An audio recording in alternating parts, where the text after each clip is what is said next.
मनोहर लाल गर्ग, सह आचार्य, इतिहास विभाग, राजकीय महाविद्यालय बाड़मेर। विद्यार्थियों, आज के वीडियो में हम बीकानेर के शासक राय सिंह और उसके द्वारा मुगलों को दी गई सेवाओं का अध्ययन करेंगे। राय सिंह ने अपनी जो सेवाएं हैं वो उसने अकबर के शासनकाल में दी और उसने अकबर के विभिन्न अभियानों में शामिल होकर अकबर के राज्य विस्तार में अपना महत्वपूर्ण योगदान रहा। परिणाम स्वरूप उसे विभिन्न उपाधियों से भी विभूषित किया गया। कल्याणमल के बड़े पुत्र और उत्तराधिकारी राय सिंह को 1570 में अकबर ने अपना मनसबदार बनाकर शाही सेवा में ले लिया। 1574 ईस्वी में वह अपने पिता की मृत्यु के बाद बीकानेर के गद्दी पर बैठा और वह अकबर का एक विश्वास पात्र जागीरदार बन गया। उसने महाराजा और महाराजाधिराज की उपाधियां धारण की। इसके पूर्व बीकानेर के राठौर शासक राव कहलाते थे। राय सिंह अपने समय का एक पराक्रमी सैनिक तथा सेनानायक था। उसने अपनी विजयों तथा प्रशासनिक योग्यता के द्वारा मुगल साम्राज्य के विस्तार एवं संगठन में अपना महत्वपूर्ण योगदान दिया। मुगल दरबार में आमेर के कछवाओं के बाद बीकानेर के राठौड़ों का ही अधिक विश्वास एवं सम्मान किया जाता था। मुगल साम्राज्य की सुरक्षा और व्यवस्था से संबंधित अनेक सैनिक अभियानों में राय सिंह ने भाग लिया। इन अभियानों में मिलने वाली सफलताओं से उसका आत्मविश्वास भी बढ़ता गया। उसने अपनी योग्यता, कुशलता एवं राजनीतिक चातुर्य से मुगल सम्राट के साथ मैत्रीपूर्ण संबंध को बनाए रखा। जिस समय राय सिंह बीकानेर का शासक बना, राजस्थान की राजनीतिक स्थिति काफ़ी हलचलपूर्ण थी। राणा प्रताप, सिरोही का राव सुल्तान, जालोर का ताज खां मुगलों के विरुद्ध जी जान से जुटे हुए थे। राठौड़ों के दूसरे राज्य मारवाड़ में भी अशांति फैली हुई थी और उसने छोटे उदय सिंह को फलोदी की जागीर देकर उत्तराधिकार से दूर कर दिया और तीसरे पुत्र चंद्रसेन को अपना उत्तराधिकारी बनाया। 1562 ईस्वी में मालदेव की मृत्यु के बाद चंद्रसेन के कई सरदार राव चंद्रसेन से नाता तोड़ बैठे, जिससे राज्य में अशांति व्याप्त हो गई। राजस्थान के पड़ोसी प्रांत गुजरात में भी अफगानों की विरोधी कार्यवाहियों के परिणाम स्वरूप अव्यवस्था फैल रही थी। इस प्रकार की परिस्थितियों से राय सिंह को अपनी योग्यता, कुशलता एवं वीरता प्रदर्शित करके अकबर का विश्वास अर्जित करने के कई अच्छे अवसर प्राप्त हुए। जोधपुर राज्य का प्रशासक राय सिंह को नियुक्त किया जाना। रावचंद्र सेन और उसके भाइयों में आपसी संघर्ष उत्तराधिकार को लेकर प्रारंभ हुआ। राम सिंह और रायमल परास्त होकर भाग खड़े हुए, परंतु उदय सिंह ने परास्त होने के बाद भी फलोदी आकर पुनः संघर्ष की तैयारी जारी रखी। 1564 ईस्वी के आसपास राम सिंह अकबर के दरबार में जा पहुंचा और उससे जोधपुर का राज्य दिलवाने में सहायता की प्रार्थना की। महत्वाकांक्षी अकबर ने पहले से ही राजपूताने को अपनी सर्वोच्चता के अंतर्गत लाने की योजना बना रखी थी और प्रत्येक अवसर का लाभ उठाना चाहता था। अतः उसने राम सिंह को आश्रय तो दे दिया, परंतु निश्चित आश्वासन नहीं दिया। उल्टे उसने अजमेर के मुगल सूबेदार हुसैन कुली खां को जोधपुर पर आक्रमण करने के लिए भेज दिया। मुगल सेना ने वहां पहुंचकर जोधपुर के दुर्ग पर अपना अधिकार जमा लिया। 1570 ईस्वी में अकबर ने नागौर में अपना पड़ाव लगाया और वह काफ़ी दिनों तक नागौर में ही जमा रहा। राव चंद्रसेन, उदय सिंह वगैरह भी उसकी सेवा में उपस्थित हुए। अकबर ने चंद्रसेन को झुकाने के लिए उसके भाइयों को जागीरें प्रदान कर अपना अनुयायी बना लिया।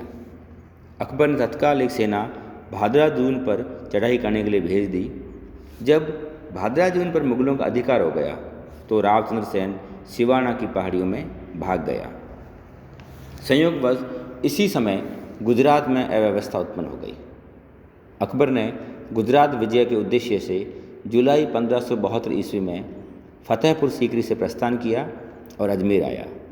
यहाँ आने पर उसे मालूम हुआ कि सिरोही का शासक राणा प्रताप से मिलकर गुजराती क्षेत्रों में उपद्रव मचा रहा है और गुजरात के मार्ग में पड़ने वाले मारवाड़ के क्षेत्र में भी चंद्रसेन ने शाही सेना के लिए बाधा उत्पन्न कर दी।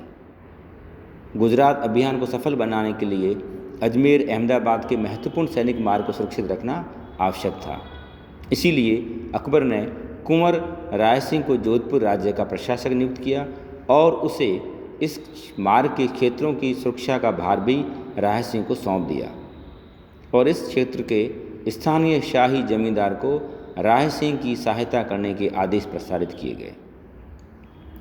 राय सिंह को जोधपुर का प्रशासक नियुक्त किए जाने का उल्लेख तो फारसी तारीखों में मिलता है, परंतु उसका अधिकार कब तक रहा इसका उल्लेख नहीं मिलता। दयालदास की ख्यात के अनुसार राय सिंह लगभग 3 वर्ष तक इस पद पर बना रहा। कुछ अन्य साक्ष्यों से पता चलता है कि नागौर और उसके आसपास के क्षेत्रों पर भी राय सिंह अधिकार कई वर्ष तक बना रहा। मुगल सेना ने गुजरात पहुंचकर विद्रोही इब्राहिम मिर्जा को इतना अधिक परेशान किया कि वह अपनी सेना सहित वहां से भागकर नागौर तरफ चला गया और नागौर दुर्ग पर घेरा डाल दिया। उस समय नागौर की शासन व्यवस्था के लिए फर्रुख खान को नियुक्त किया गया था। कुंवर राय सिंह को ज्यों ही उसकी सूचना मिली तो वह सेना के साथ नागौर तरफ बढ़ा। राय सिंह के आने की सूचना मिलते ही वह इब्राहिम मिर्जा नागौर से भाग खड़ा हुआ, परंतु राय सिंह ने उसका पीछा किया और काठोली नामक गांव के पास उसे घेर लिया गया। दोनों पक्षों के मध्य लड़े गए युद्ध में इब्राहिम बुरी तरह से घायल हुआ और पंजाब की तरफ भाग गया। गुजरात अभियान एवं राय सिंह। गुजरात के उपद्रवों का दमन कर अकबर वापस लौट गया, परंतु अभी भी गुजरात पर मुगल सत्ता सुदृढ़ स्थापित नहीं हो पाई थी। विद्रोहियों का एक नेता इख्तियार ईडर के शासक नारायण दास और शेर खां फलोदी के पुत्रों के साथ मिलकर भावी संघर्ष तैयारी में जुटा हुआ था। मोहम्मद हुसैन मिर्जा भी दौलताबाद से आकर इख्तियार उल मुल्क से मिल गया। गुजरात के मुगल सूबेदार खान आजम ने संपूर्ण स्थिति का उल्लेख करते हुए अकबर से और सैनिक सहायता भिजवाने की प्रार्थना की। अकबर ने स्वयं जाकर विद्रोह का दमन करने का निश्चय किया, अतः उसने सुजात खां, भगवंत दास और राय सिंह को सैयद महमूद बारह की कमान में सेना सहित आगे चलने को कहा और 23 अगस्त 1573 को वह स्वयं भी फतेहपुर सीकरी से चल पड़ा। शाही सेना ने साबरमती नदी को पार कर एक ऊंची पहाड़ी पर अपना पड़ाव डाल दिया। दूसरी तरफ मोहम्मद हुसैन मिर्जा ने 5000 सैनिकों के साथ इख्तियार उल मुल्क को अहमदाबाद की घेराबंदी के लिए तैयार कर दिया, ताकि सूबेदार खान आजम शाही सेना से न मिल पाए। इसके बाद वह अपनी मुख्य सेना के साथ अकबर से मुकाबला करने के लिए आगे बढ़ा। अकबर ने शाही सेना का स्वयं नेतृत्व किया। 2 सितंबर 1573 ईस्वी को दोनों पक्षों में घमासान युद्ध हुआ। मिर्जा की सेना ने जोरदार आक्रमण कर शाही सेना के बाएं पक्ष को रौंद डाला।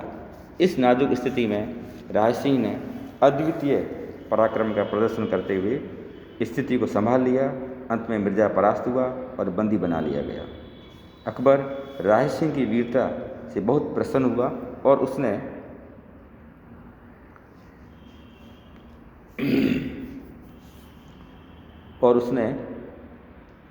मिर्जा हुसैन को राय सिंह की देखरेख में रख दिया। मिर्जा हुसैन की पराजय की सूचना मिलते ही इख्तियार उल मुल्क ने अहमदाबाद का घेरा उठा लिया और अपने सैनिकों तथा हाथियों सहित शाही सेना पर चढ़ बैठा। अकबर ने भी तत्काल उसका सामना किया। संघर्ष के दौरान राय सिंह और भगवंत दास के इशारे पर बंदी हुसैन मिर्ज़ा का कत्ल कर दिया गया। आईन अकबरी के अनुसार राय सिंह ने अपने हाथ से मिर्ज़ा कत्ल कर दिया।